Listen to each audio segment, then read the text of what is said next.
दोस्तों, नीतीश कुमार 10वीं बार मुख्यमंत्री तो बन गए, लेकिन जो उनके ऊपर एक लांछन लगा हुआ है कि पलटू राम है नीतीश कुमार, क्या इस बार भी पलटी मार जाएंगे। आपको याद होगा कि एनडीए की बिहार में जीत हुई, प्रचंड जीत हुई, जिसमें 101 सीटों पर बीजेपी और जेडीयू चुनाव लड़ी थी 243 में से।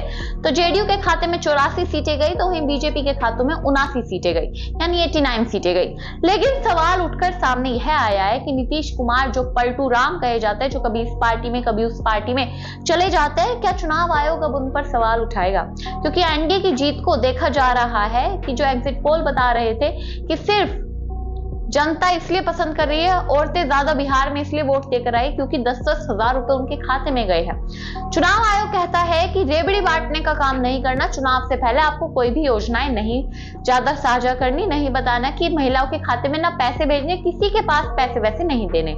लेकिन चुनाव आयोग अब चुप क्यों है? जब रेबड़ी बांटी गई बिहार में कि 10-10 हजार रुपए महिलाओं के खाते में भेजे गए, तो चुनाव आयोग चुप क्यों रहा? चुनाव आयोग क्या भूल गया कि उनके रूल रेगुलेशन है कुछ जो उन्होंने ही बनाए, जो सब पर लागू होते हैं? हालांकि इसको लेकर चुप्पी थामे हुए विपक्ष का भी यही कहना है कि बिहार में एनडीए की जीत सिर्फ इसलिए हुई क्योंकि उन्होंने रेवड़ी बांटने का काम किया, 10-10 हजार रुपए महिलाओं के खाते में भेजे, और नीतीश कुमार जो है रेवड़ी बांटने का काम करते हैं। दोस्तों, एक सवाल उठकर यहाँ पर सामने ये भी आता है कि ये 10-10 हजार रुपए आ कहाँ रखते रहे उनके पास? सरकार के पास क्या कोई पैसे की फैक्ट्री लगी हुई है?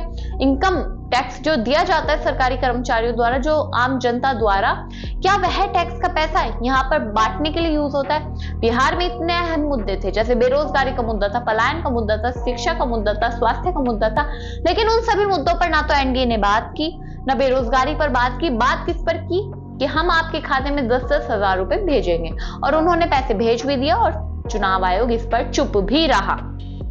दोस्तों, अब सवाल ये उठता है कि जिस तरीके का काम बिहार चुनाव में इस बार किया गया है, और जो वादे नीतीश सरकार द्वारा, एनडीए सरकार द्वारा चुनाव से पहले कहे गए थे, किए गए थे, क्या वह चुनाव होने के बाद, जीत हासिल करने के बाद नीतीश सरकार पूरे भी करेगी?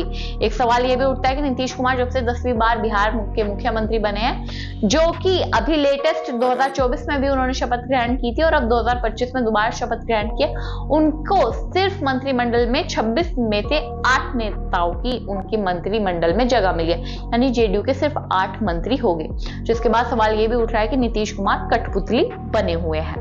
तो दोस्तों, आपको क्या लगता है कि नीतीश कुमार पर ये जो एलिगेशन लगा हुआ है और रेवड़ी बांटने का जो काम किया, चुनाव आयोग की चुप्पी क्या बताती है? आप किसके ऊपर क्या राय है? कमेंट बॉक्स में जरूर बताइएगा। तब तक के लिए नमस्कार।